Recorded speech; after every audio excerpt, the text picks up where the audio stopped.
Ok, estoy un problemilla técnico, pero bueno, creo que ya está.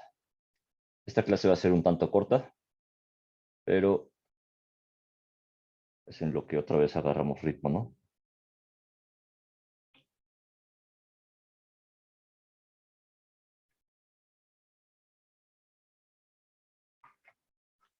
Pero bueno, no le hace. Vamos a empezar. Estamos grabando.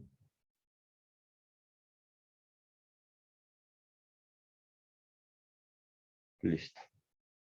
Entonces, la primera clase, bueno, por cierto, antes de que comencemos, otra vez recordatorio de lo que platicamos la clase anterior. Colóquense nombre y apellidos, por favor. No nada más un nombre y un apellido, sino nombre y apellidos. Y coloquen una foto también, por favor, de ustedes. ¿Sí?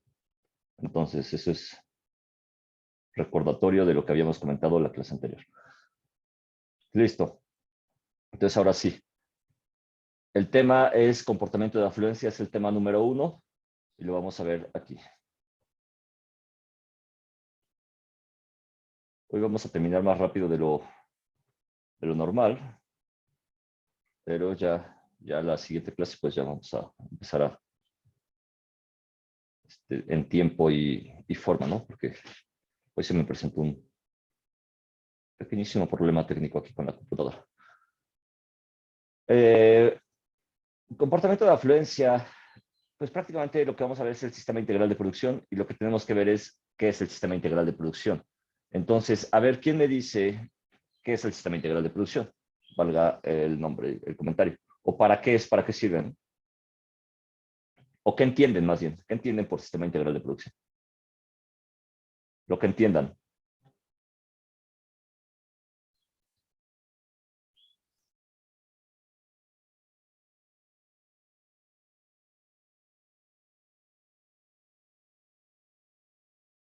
A ver, Brandon Bogart, ¿qué entiendes por sistema integral de producción?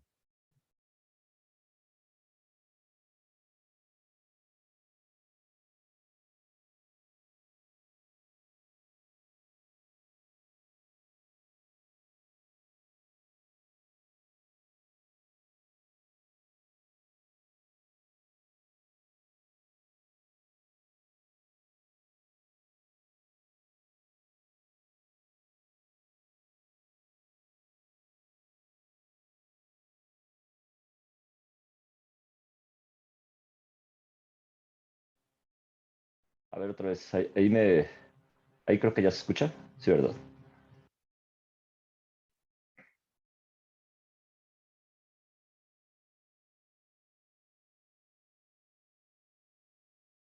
¿Se escucha correctamente?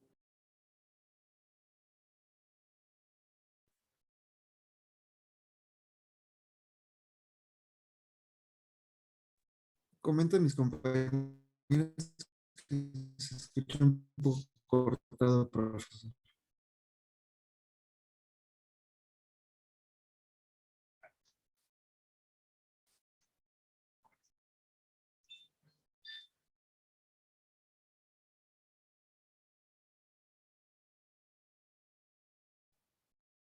¿Sí se escucha o no se escucha?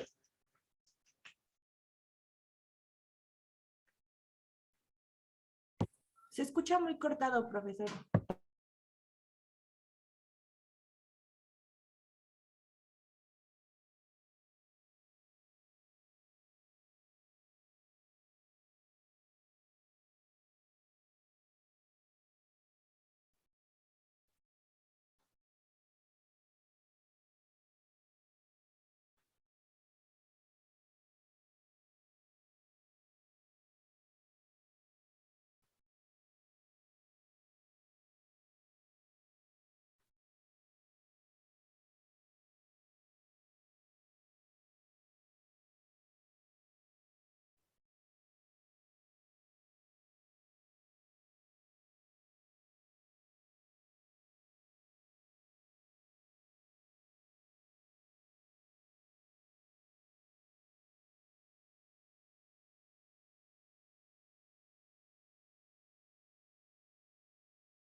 Ahora,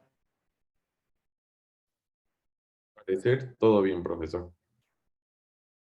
pero yo no escucho a Brandon.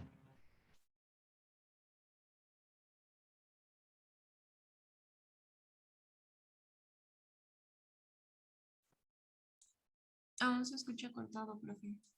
A ver, así.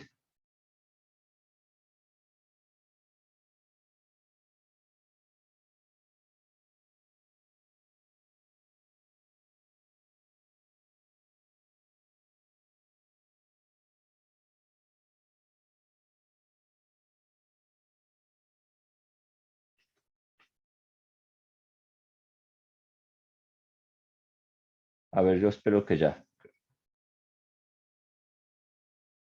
Ok, creo que ya. Bueno, listo. A ver, si llega a desconectarme otra vez, me avisan nomás. Bueno, más bien se esperan, por favor. A ver, entonces estábamos con lo del sistema integral de producción. Le estaba preguntando, ¿qué entienden por sistema integral de producción? Es nuestro conjunto de herramientas que nos permiten llevar nuestros fluidos del yacimiento a la superficie. ¿Es correcto? Muchas gracias, Azucena. Adelante, Brandon Bogart, por favor. Ahí iba a Gracias. decir lo mismo, solo que podría agregar que los separa en aceite, gas y agua. Ya cuando estás en superficie, ya realizas la separación, es decir, un separador, ¿no? Perfecto, gracias, Brandon.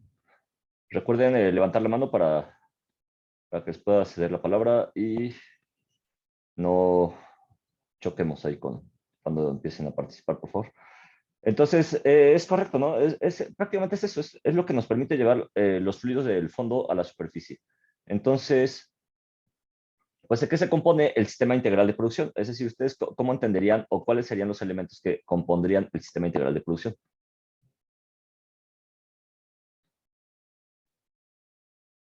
Adelante, Ricardo. Sería el yacimiento, el pozo y los equipos superficiales. Yacimiento, sí. Pozo, sí. Ah, ¿y qué sigue después del pozo? Equipos superficiales. ¿Y cuáles serían los equipos superficiales? El estrangulador, la tubería de descarga, los separadores y los tanques de almacenamiento. Ok, perfecto. Prácticamente cinco elementos, ¿no? Esos serían los elementos que nosotros estamos buscando. Ok, entonces, voy a ponerles esto. ¿Dónde estás? Aquí estás. Bien.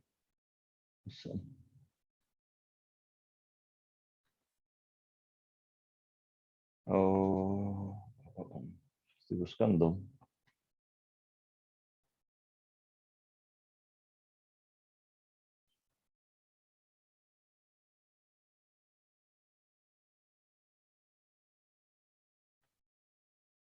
Ok, listo. Entonces son estos: yacimiento, pozo, tubería de descarga, estrangulador, separadores y equipo de procesamiento, ¿no? Entonces prácticamente eso es lo que acabamos de mencionar. El yacimiento, pues es lo que no vamos a leer aquí toda la definición. El yacimiento, pues de ahí salen los fluidos y estos van hacia la superficie. Los fluidos son transportados a través del pozo y luego, ya que llegan a la superficie, a la cabeza del pozo, pasan por un cabezal o por una cabeza de pozo y de ahí pasan hacia la tubería de descarga y, bueno, finalmente son enviados ya sea hacia el separador o hacia los tanques de almacenamiento, ¿no? Una vez que pasan por el separador. ¿Ok? Entonces, este es el yacimiento, este es nuestro yacimiento, aquí lo tenemos. Vamos a ponerle 2.000, 3.000 metros de fondo en esta zona. Y los fluidos van a irse hacia el pozo. Este es el pozo, esto que está aquí. El estrangulador está colocado en esta parte, en esta zona, en esta rama. ¿Quiénes recuerdan cuáles son los nombres de estas válvulas? ¿O quién recuerda más bien cuáles son los nombres de estas válvulas? Jennifer tenía, me parece que la mano levantada hace rato. Vamos a aprovechar.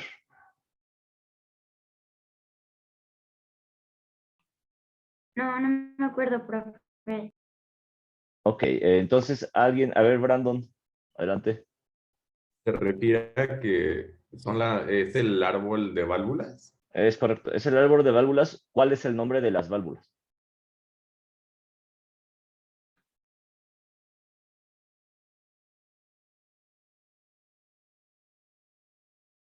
Por ejemplo, esta. Mauricio. Pérez. Recuerdo que era válvula inferior, válvula media superior y creo que lateral. Esta es una lateral, digamos, esta es lateral. Gracias, Mauricio. Esta es lateral de TR. Estas son las válvulas maestras, son dos válvulas maestras, ¿sí? Estas controlan el flujo. Nuestros fluidos vienen desde el fondo del pozo hacia arriba.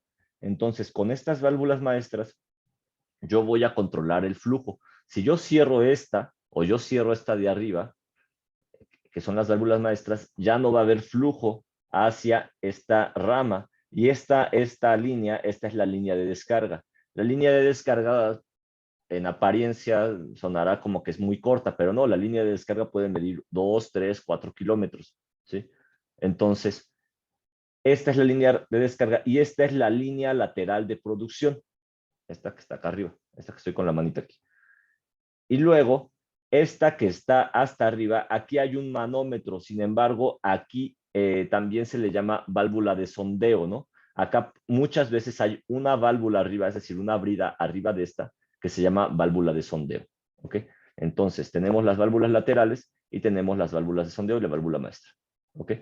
Entonces, así están distribuidas nuestras válvulas. Nuestro estrangulador generalmente está en esta válvula. Pudiera ser en esta zona, aquí, en ya lo que va a ir hacia la línea de descarga, ¿ok? Ese va a ser el estrangulador. El estrangulador no es otra cosa más que una restricción al flujo, ¿no? Es como cuando ustedes le ponen el dedo a una manguera y en ese momento están restringiendo el flujo. Entonces, eso es estrangular. Están estrangulando también esa manguera. Pero si ustedes le ponen el dispositivo directamente al pozo, bueno, esto ya se convierte en un estrangulador, ¿no? Entonces, vamos a seguir con esta cosa. Y aquí están los elementos, ¿no? Estos son los elementos básicos. Y lo otro que tenemos que entender es que nosotros todo este sistema integral de producción lo vamos a dividir en partes. ¿Y qué es lo que nos interesa en el sistema integral de producción? Nos interesa conocer las presiones. ¿Por qué las presiones? Las presiones son la parte más importante que nosotros vamos a estar analizando porque pues vamos a tener muchas caídas de presión a lo largo del recorrido de los fluidos. Es decir, ¿cuál es la presión con la que iniciamos? ¿Cuál sería la primera presión? ¿Quién me lo dice? La presión de fondo. Claro, la presión de el pozo, más bien del yacimiento, ¿no? Esa es la presión con la que yo inicio, es la presión que me está dando ese objeto que está allá abajo en el fondo, que se llama yacimiento, ¿no? Entonces, esa presión va a estar aquí. Vamos a ponerle aquí 5000 PSI. PSI. Esos 5000 PSI ya yo los tengo y me los está dando el yacimiento. Y esta materia es productividad de pozos, pero estamos enfocados en pozos fluyentes. Ya después vamos a ver que hay pozos fluyentes y no fluyentes. Pero este pozo fluye con 5000 PSI desde el fondo. Sin embargo, cuando va avanzando, y como lo habrán visto en las materias de yacimientos, en mecánica de yacimientos, hay un medio poroso. Y cuando va pasando a través de ese medio poroso, va perdiendo presión. ¿Por qué? Porque hay un delta P. Entonces, de estos 5000 que yo tengo aquí, yo voy a tener un delta P en este recorrido. Y cuando yo llegue a el fondo del pozo, yo ya voy a haber perdido presión y a esto le voy a llamar presión de fondo fluyendo. Es decir, esa presión de fondo fluyendo, eso que está aquí en el fondo del pozo, vamos a poner acá un monito. Esta persona que está aquí, vamos a suponer que es la persona que está hasta abajo, que está en el fondo del pozo. Y cuando yo le llamo presión de fondo fluyendo, vamos a entender que esa presión de fondo fluyendo es una restricción al flujo. Entonces, mientras más alta sea esta presión en el fondo del pozo, más difícil yo voy a poder, voy a tener más dificultad para levantar los fluidos desde el fondo hasta la superficie, ¿ok? Pero entonces, ¿qué pasa? Tengo 5000 PSI. Yo pierdo, ¿cuánto les gusta? 1000 PSI, ¿no? Aquí, en el medio poroso.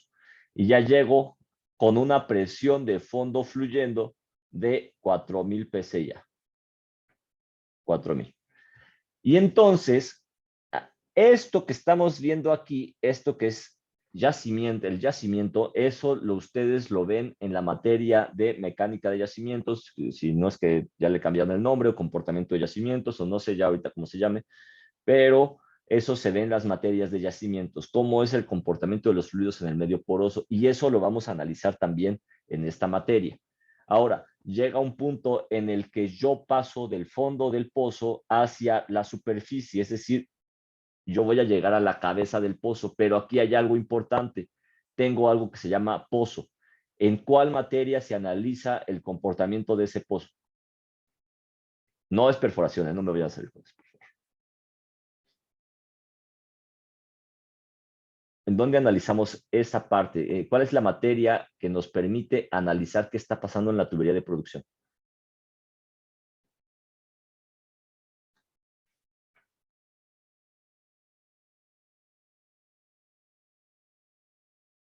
¿En flujo multifásico? Así es. Ya te ganaron, Jorge, pero recuerden levantar la mano, por favor. Gracias, Mauricio. Flujo multifásico, dice Jorge Gallardo.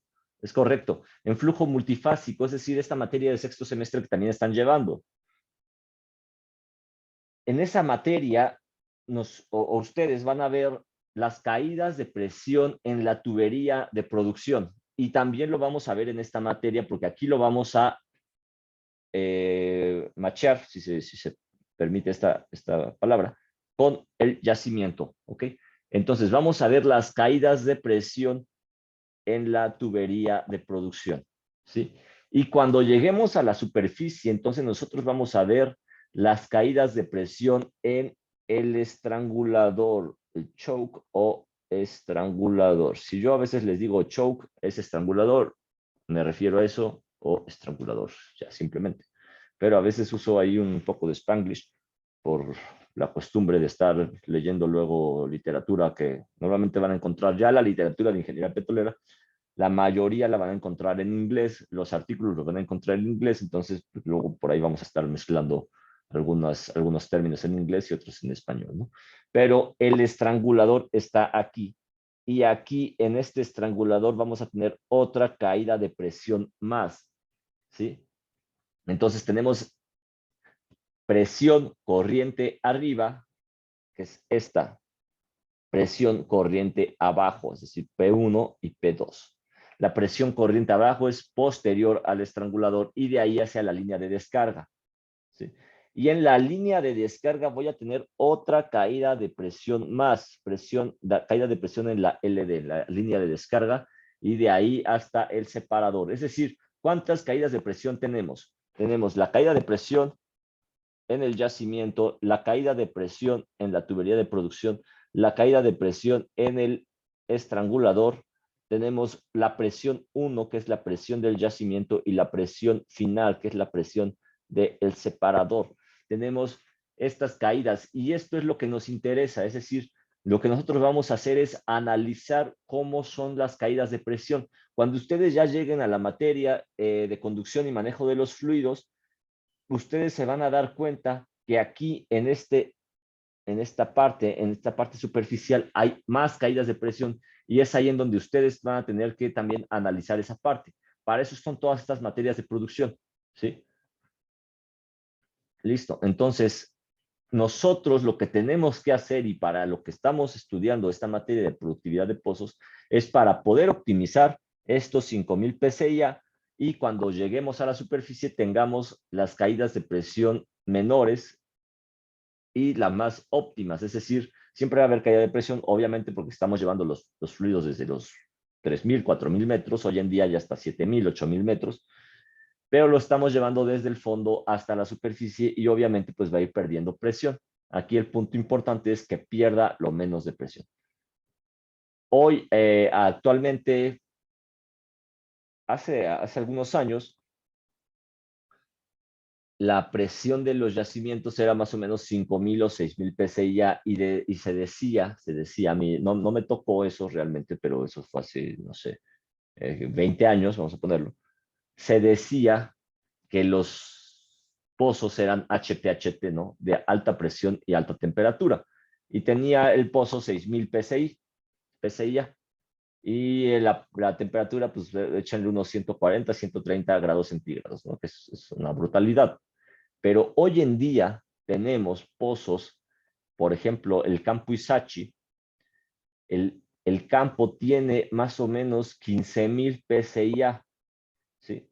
O sea, es una cosa brutal, es una cosa, pero bastante compleja de manejar y tiene más o menos como 160 grados centígrados, como 150 grados centígrados en el fondo. Eso es un pozo HPHT. Se les llama HPHT por el High Pressure, High Temperature. ¿Ok? Entonces, son pozos de alta presión, alta temperatura. Esos realmente son complicados. Y son los pozos que se están desarrollando, o bueno, los yacimientos, más bien, no los pozos, los yacimientos que se están desarrollando hoy en día. ¿Por qué? Pues porque son los que prácticamente ya son nuevos y son los que quedan, ¿no? Y son los que se necesitan desarrollar para continuar incrementando la producción. Entonces, el reto técnico es bastante elevado.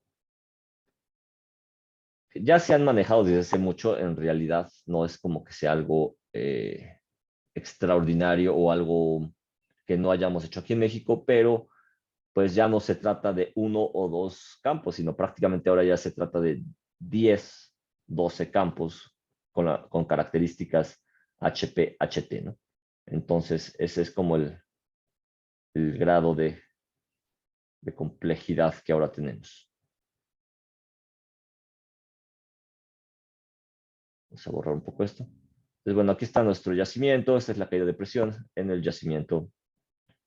Esto que estamos viendo aquí, esto es un empacador.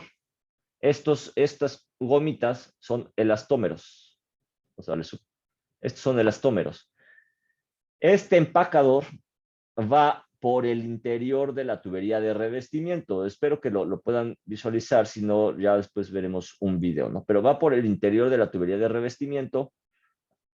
Desafortunadamente, ya casi no hay prácticas de campo. Bueno, también no es como que en la práctica de campo se pudiera meter al pozo, ¿no? Pero aquí está, esta es la tubería de revestimiento. El empacador va por el interior de la tubería de revestimiento y estas cosas, estas como gomitas, se hinchan, se hinchan cuando tú lo anclas y hace un recorrido, observen aquí cómo tiene como un canal en donde hace el recorrido, que eso se maneja mecánicamente. Y estas cuñas que están aquí, cuando este recorrido empieza a hacerse hacia arriba, estas cuñas se desplazan también hacia arriba y chocan con este empacador, con este elastómero. Entonces, cuando el elastómero se hincha, estas cuñas también se abren y se aprietan contra la tubería de revestimiento en esta zona, ¿no? En esta parte. Entonces, observen cómo las cuñas están como hacia abajo, ¿no? O sea, como que tienen piquitos hacia abajo, que son las que hacen que no se desancle este empacador.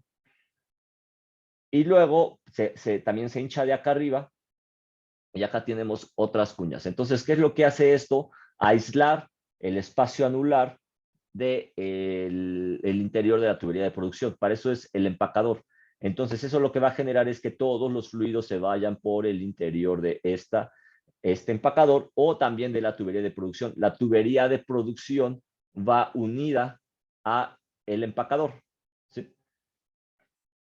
Esta es la tubería de producción, es decir, este cople que está aquí, yo lo uno a la tubería de producción, vamos a suponer que en esta parte, y entonces ya puedo llevar los fluidos por el interior de toda la tubería de producción hasta la superficie, ¿sí?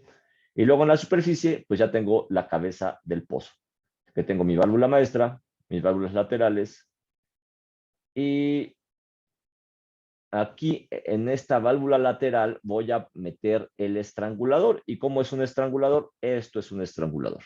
Aquí está. Por aquí, por este pequeño orificio, pasa el fluido. ¿De qué tamaño es? ¿De qué tamaño es? Más o menos como si colocaran una pluma. Como dos plumas, vamos a ponerlas, como más o menos 2 plumas, quizás menos, como la mitad como una pluma y media, ¿no? Es ese tamaño el estrangulador, más o menos, para que se den una idea. Entonces, por aquí va a pasar el fluido, por este pequeño orificio. Vamos a borrar. Y finalmente, pues llego a los tanques de almacenamiento, o puede pasar por el separador también. Ok, entonces, estas son las instalaciones y esto es lo que nosotros vamos a estar analizando. Y aquí vamos a meter también propiedades de los fluidos, porque es muy importante esa parte. Ok, entonces ya no vamos a ver esto. Ahora bien, vamos a recordar nada más y rápidamente cuáles son los 5 tipos de yacimientos que tenemos. Levante la mano, por favor. Los 5 tipos de yacimientos, hablando de el tipo de fluidos que cada uno puede almacenar. Adelante, Jorge Gallardo.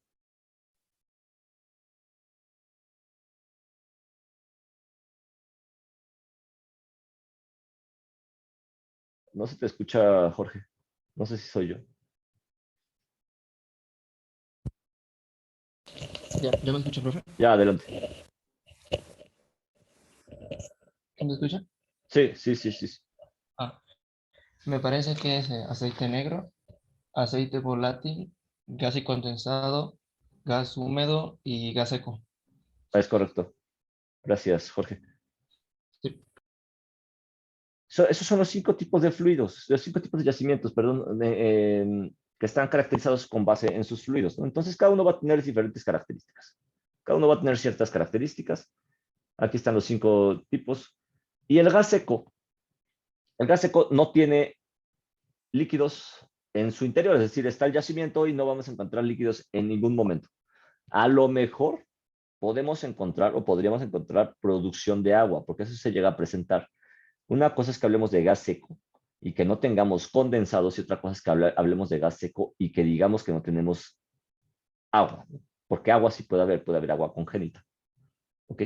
Entonces, eso se puede presentar, pero observen, en el diagrama de fases, todo el tiempo estamos en la región que es 100% gas, es decir, aquí. Y en la medida que cae la presión, es decir, esta línea lo que dice es, aquí, cuando estoy en el punto A, estoy en el yacimiento, y en la medida que yo estoy recorriendo a través de la tubería de producción y de todo el aparejo de producción, yo voy perdiendo presión, pero observen cómo en ningún momento va a tener una entrada en el diagrama de 2 fases. Entonces, ¿eso qué quiere decir? Que va a llegar hasta la superficie solo una fase, es decir, la fase gaseosa. ¿Ok? Entonces, ¿cuál es la diferencia con el gas húmedo? La diferencia con el gas húmedo es que cuando vaya recorriendo a través de la tubería de producción y de los sistemas superficiales, va a entrar a un punto en el que la presión va a ser tan baja que ahora sí va a formar pequeños condensados. ¿Cuánto? Muy poco. Es decir, muchas veces son estos colores, ¿no? Este colorcito, ¿por qué? Porque son prácticamente condensados. Mientras más claro esto, mejor es, o más bien tiene más componentes ligeros. Quiere decir que tiene más condensados. Entonces, el color va a ser muy claro. Cuando ustedes vean pozos de gas y condensado y los vean muy, muy claros, hay unos que hasta parecen blancos. Además, te parece que son de color blanco. Esos condensados quiere decir que son casi gasolinas, ¿no? Son de un alto grado API, es decir, son muy, muy, muy bajos en su densidad. Muy costosos. Entonces, aquí sí tenemos producción de pequeños condensados, pero ya en la tubería de en la línea de descarga, ¿no? A veces en las instalaciones superficiales, no se presentan en el yacimiento.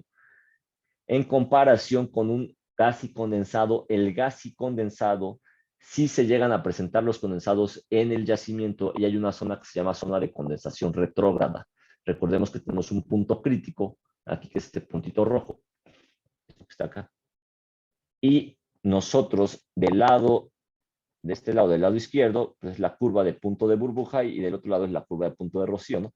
Y entonces la presión del yacimiento y la temperatura van a estar siempre del lado de la presión de rocío. Entonces, cuando haya una caída de presión, nosotros vamos a entrar a la zona de condensación retrógrada y ahí se van a formar estos condensados. Es decir, estamos pasando de gas, pero vamos a suponer que tenemos nuestro gas, pero ese gas, en la medida que va perdiendo presión, va liberando ciertos componentes, ¿sí? Entonces, esos componentes van modificándose y van variando en composición. Acuérdense que la presión y la temperatura son los que influyen en este cambio, cambio composicional. Y entonces vamos a entrar a la zona de condensación retrógrada, que es cuando se liberan los condensados. Y cuando se liberen estos condensados, entonces nosotros sí podemos tener presencia de estos líquidos en el yacimiento y lo que me va a hacer es taparme los poros, ¿sí? Entonces tenemos que evitar tener la precipitación de condensados en el fondo. Lo que normalmente buscamos es mantener la presión por arriba de la presión de rocío y que podamos producir los condensados, pero en la superficie. Es decir, si nos interesa producir condensados, la verdad es que estos yacimientos de gas y condensados son bastante buenos, son muy costosos, es decir, el condensado tiene un alto valor, pero son complejos por este tipo de cambios composicionales que se llegan a presentar, ¿no? Entonces, aquí está.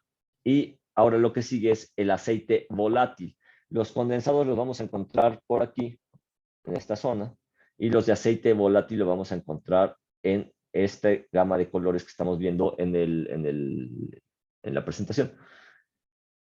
Y también los grados API pues van de mayor a menor, ¿no? O sea, los grados API de un condensado pues, son mucho más altos que los grados API de un aceite volátil. Y lo que vamos a ir viendo es que va a ir cambiando el color también del fluido que estamos produciendo, de los líquidos. Es decir, mientras más oscuro, más elementos pesados. Entonces, aquí estamos con el aceite volátil y ya nosotros cuando llegamos a aceite negro, pues prácticamente ya tenemos esto, ¿no? O sea, ya vamos a ver aceites muy, pues prácticamente ya negros, ya no van a tener ese color café. Y ahí es donde nosotros nos damos cuenta, bueno, pues es aceite negro, es aceite volátil, es aceite de gas y condensado, a veces por color, ¿no? Pero bueno, esto no siempre es lo más exacto. Muchas veces, como ingenieros de producción, nos vamos por la RGA, ¿no?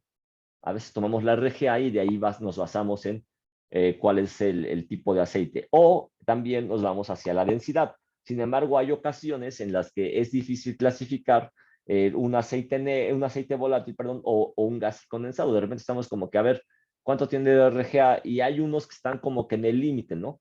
No digo que todos, pero de repente nos vamos a encontrar yacimientos que estamos como de, bueno, ¿qué es? O sea, ¿es gas y condensado o es aceite volátil, no? Y lo que empezamos a ver es, bueno, a ver, vamos a ver la densidad, vamos a ver la RGA, vamos a ver el BO también, y pues ya a partir de ahí y de la composición, pues empezamos a ver cómo lo clasificamos, ¿no? Entonces ya cuando nosotros clasificamos es ya el tipo también de régimen fiscal también que vamos a tener, ¿no? A veces es importante también considerar la parte económica, la parte legal, no nada más quedarnos, o más bien es muy importante ya. No se casen nunca solamente con la parte técnica, siempre tienen también que meterse en la parte administrativa, en la parte financiera. Eso es un ingeniero petrolero que es realmente integral, ¿no? Hay quien será especialista en la parte técnica, eso es bastante bueno, bastante válido, pero bueno, cuando ya empezamos a meternos como en cuestiones ya administrativas, en cuestiones ya económicas, pues tenemos otra visión también de lo que es el petróleo, ¿no? Y nos damos cuenta de la importancia y la relevancia que es el petróleo a nivel internacional, ¿no?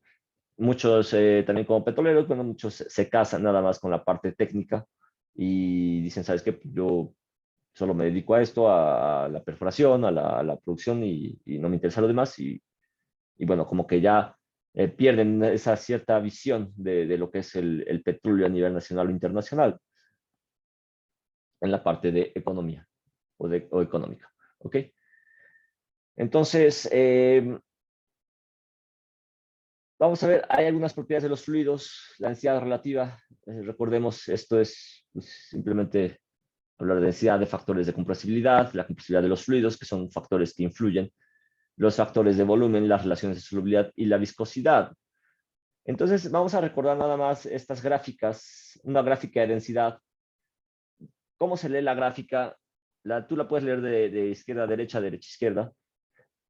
Para mí, la forma más sencilla y de entenderla es cuando yo leo de derecha a izquierda. Entonces, si yo leo de derecha a izquierda, yo estaría empezando en la presión de yacimiento, que es aquí, vamos a suponer, 800 kilogramos por centímetro cuadrado. Y esto se va recorriendo de derecha a izquierda. Observen cómo va bajando. ¿Y por qué va bajando? Se va disminuyendo esa curva porque se va expandiendo el gas, pero no se libera. Entonces es como si yo le estuviera metiendo a un globo aire. El aire no se ha liberado, pero el globo se empieza a hacer cada vez más ligero, ¿sí? Mientras más gas yo le meta a mi fluido, más ligero es. Entonces eso hace que prácticamente también se expanda el volumen, ¿no? Es lo que pasa con un globo. Pero ¿qué pasa si yo a ese globo le empiezo a sacar aire? Pues empieza a hacerse más pesado, más pesado, más pesado hasta que se queda sin aire y es en donde ya tenemos un aceite muerto. Pero mientras más ligero sea, sin que lo libere, entonces por eso es que la densidad va a bajar. Ya cuando empieza a liberar el gas, ¿cuáles son los primeros elementos que se liberan? Pues los elementos ligeros, es decir, el C1, el C2. Pero cuando se empiezan a liberar, la densidad, por ende, empieza a incrementar, ¿no? Entonces, así es como se entiende este fenómeno de densidad. Cuando llegas a PB, el punto de burbuja es este, que es en donde ya liberas esos componentes. ¿Ok? Entonces, vamos a recordar nada más también que con base en los grados API es como se clasifican los tipos de aceite, ¿no? Ya sea extra pesado, pesado, mediano, ligero. Y aquí en México pues tenemos el Maya, el Istmo, el Olmeca, el Altamira, y ¿cuáles tenemos otro? Hay otros dos tipos que apenas se me acaban de ir el nombre. Pero bueno, estos son los de exportación, ¿no? La mezcla mexicana lo que hace es considerar una combinación de diferentes aceites, ya sea de pesado, que es el Maya, que es tipo como el que se produce en Kumalopsap, y yo le meto un poco de aceite tipo Olmeca para aligerarlo y poder venderlo más caro, ¿no? Eso es la mezcla mexicana. ¿Okay? Y sirve, la mezcla mexicana es obviamente un patrón de referencia, ¿no? O es un indicador económico. Recuerden que hay crudo tipo Brent, crudo West Texas, International, crudo Oman, es decir, hay muchos tipos de aceites que pues, sirven de referencia para obtener los precios, ¿no? El factor de compresibilidad Z, bueno, esto no es otra cosa más que este es el grado de desviación, ¿no? Que puede tener un gas real. ¿Listo? El factor de volumen del aceite, pues también yo tengo mi volumen. ¿Y por qué va hacia arriba la gráfica? Pues porque también se expanden este gas, estas moléculas de gas, estas partículas de gas se empiezan a expandir y pues también empieza, digamos, a hincharse el aceite, ¿no? Y ya cuando llegamos al punto de burbuja, pues ahora lo que hace es liberar los componentes más ligeros y bueno, hasta que lleguemos a la presión de separador, ¿no? Pero lo más sencillo es leer de derecha a izquierda, como ya les había repetido. Factor de volumen del gas, bueno, el gas pues también, una vez que el gas empieza, cuando el gas lo tienes en el yacimiento pues está comprimido, ¿no? Y las partículas están muy pequeñas. Pero una vez que el gas empieza a liberar presión, pues estas partículas empiezan a expandirse. Y entonces, por ende, al expandirse, pues tenemos una expansión del volumen y entonces tenemos este comportamiento del factor de volumen del gas, que va relacionado con esta expansión de las partículas de gas. ¿Ok? La relación de solubilidad no es otra cosa más que cuánto puede disolver el aceite, es decir, cuánto gas puede disolver el aceite. Si ustedes miran un refresco, pues el refresco, cuando está cerrado, tiene gas en solución. Si ustedes lo empiezan a agitar y lo abren, ese gas se empieza a liberar. Y cuando se empieza a liberar, y cuando empiezas a liberar presión, entonces el aceite ya no puede disolver tanto gas. Es lo mismo que está pasando con un refresco, una Coca-Cola. La estás agitando y cuando pum, la destapas, liberas ese gas y la sigues agitando y vuelves a liberar ese gas y cada vez empieza a perder esa capacidad de disolver gas en la misma solución, ¿no? Pero aquí hay un pequeño cambio.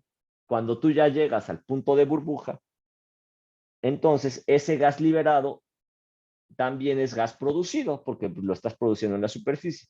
Entonces ahora tienes un volumen de gas producido y tienes un volumen de gas, perdón, de aceite, que se supone que era el que estaba disolviendo el gas, ¿no? En su propio ser. Pero pues este gas que empieza a ser producido, si tú lo comparas con el volumen de aceite, pues esto se empieza a ir para arriba, ¿no? ¿Por qué? Pues porque yo produzco cada vez más gas y yo produzco cada vez volúmenes de aceite más pequeños hasta que se empieza a ir cada vez hacia arriba, hacia arriba. Y entonces eso es lo que hace que se diferencie la relación gas-aceite de la relación de solubilidad. Antes de PV son iguales, ¿por qué? Pues porque no hay gas liberado. Pero ya después de PV, bueno, ya ahora sí ya tienes gas producido y la capacidad de disolver gas, que es el ARS, pues empieza a irse hacia abajo. Pues empieza a disminuir. Por eso la gráfica se ve así. Entonces, esta es gráfica de RGA y esta es una gráfica de RS. La viscosidad del aceite, tú vienes de derecha a izquierda también, y también mientras más expansión del gas tengamos, pues más fácil va a moverse, ¿no? La viscosidad es la restricción de un fluido a fluir, ¿no? Entonces, mientras tú tengas una expansión del aceite debido al gas, pues esa viscosidad va a ser menor, ¿no? Va a fluir con mayor facilidad. Pero una vez que empiezas a liberar ese gas, entonces ya se van a quedar unos componentes más pesados en el aceite y entonces pues ya le va a costar más trabajo moverse. Entonces, pues por eso es que vienes de derecha a izquierda, viene disminuyendo, todavía tienes esta expansión del gas, pero ya cuando liberas estos componentes ligeros y te quedas con los pesados, pues ya la viscosidad se va para arriba, ¿no? Empieza a incrementar. Para el caso del gas, bueno, pues aquí es el caso contrario. ¿Por qué? Porque primero yo tengo las partículas como si tuvieras el gas LP, vamos a suponerlo, que tú lo tienes a alta presión y es líquido, ¿no? Pero una vez que empiezas a liberar esa presión, el gas, como esas partículas empiezan a expandirse, pues ya deja de ser líquido, sino ahora empieza a moverse con mayor facilidad y reduces la viscosidad. ¿Ok? Listo. Entonces, nos vamos a quedar aquí en la parte de propiedades del aceite. No sé si haya alguna pregunta hasta aquí.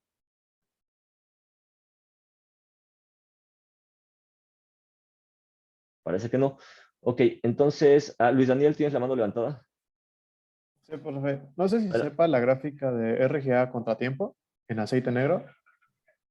Vamos, RGA, contratiempo.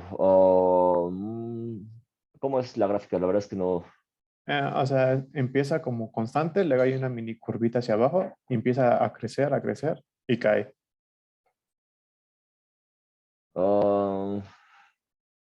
Si me la puedes mandar y ya para ver, la gráfica. La verdad es que no la estoy ubicando ahorita en este momento. Bueno. Si me puedes mandar por correo y la revisamos, la analizamos. Sí, profe. Pero yo supongo que debe haber, que es RGA y abajo tiempo, pero es que cuando estás considerando un proceso, pero entonces lo tienes, eso estaría relacionado como si fuera ya con algún pronóstico de producción, ¿no? Supongo. Ujú. Sí, Sí, ¿no? sí, sí. Ok, ya. Sí, ya. Sí. Lo que pasa es que cuando tú estás, ya te entendí. Sí es contratiempo, pero sí ya es cuando estás produciendo algún campo, ¿no? Entonces lo que empiezas a ver es cómo se está comportando la RGA y te llega a dar también un parámetro. Eso lo veíamos mucho en Poza Rica, en el campo agua fría, porque llegaba un punto en el que la RGA empezaba a incrementar, hasta que llegaba a un pico y de ahí empezaba a disminuir. ¿Y era por qué? Pues porque ya habías liberado el gas del aceite y en ese momento pues ya empezabas ya a disminuir, ahora sí ya tenías, digamos, un volumen menor de gas, ¿no? O sea, primero se liberaba y se expandía totalmente el gas, tenías volúmenes muy altos, ya que tenías este punto, y luego empezaba a declinar. Y esa declinación pues era porque también ya teníamos un campo maduro, ¿no? Entonces ya la producción de gas era mucho menor. Sí, ya ubiqué esa gráfica. Creo que tengo algunos ejemplos también. Los voy a buscar y se los puedo mostrar. Ah, ok, gracias, profe. Entonces, la Sí. declinación es porque se liberó todo el gas. Empiezas a tener, lo que pasa es que es lo que platicábamos, de repente tienes, cuando llegas a la presión de burbuja, empiezas a tener una liberación de componentes ligeros, ¿no? Entonces, también tienes esta producción de gas, que es como la relación gas-aceite, ¿no? O sea, empiezas a tener como cada vez mayor volumen de gas, pero eso pasa mucho en el aceite negro. O sea, no es en todos los aceites, no lo vas a encontrar en un aceite volátil, es más en el aceite negro. En el aceite negro lo que vas a ver es que de repente se libera el gas y tienes producción de gas muy alta, pero de repente como también es un aceite de bajo encogimiento, quiere decir que tienes poco gas disuelto en el aceite y ese volumen de gas que se había estado liberando de repente empieza otra vez a disminuir y otra vez empieza casi a irse hacia, digamos, a declinar, ¿no? O a reducirse el volumen de gas producido en comparación con el del aceite. Entonces ahora en lugar de seguir incrementando la cantidad de gas producido, empieza a irse hacia abajo. Entonces por eso es que se ve como un movimiento que va hacia arriba, va hacia arriba, hacia arriba y de repente, pum, empieza a bajar otra vez, ¿no? Eso se da mucho en el aceite negro. Si tú lo ves en un aceite volátil, tú vas a ver algo un tanto diferente porque como el volumen de líquido empieza a bajar, entonces ya la gráfica se comporta de una manera diferente, ¿no? Ahí sí ya el volumen de gas, digamos que sigue incrementando porque pues empieza a tener cada vez menos líquido, ¿no? Pero eso es por el tipo de aceite y el encogimiento que puedas tener. Hay un libro de Daylan Bex que tiene estas gráficas, yo creo que más bien se las presento la próxima semana. La próxima semana no, perdón, el miércoles. Gracias, profe. Perfecto, entonces no sé si hay alguna otra duda, otro comentario, aparte de Luis Daniel. Provecho, Luis Daniel, por cierto. Gracias. Si no hay más comentarios, gracias por su atención. Nos vemos el próximo miércoles. Hasta luego, profe, buen día. Hasta luego, profe. Hasta Hasta luego, luego. profesor. Hasta luego, profe. Hasta luego.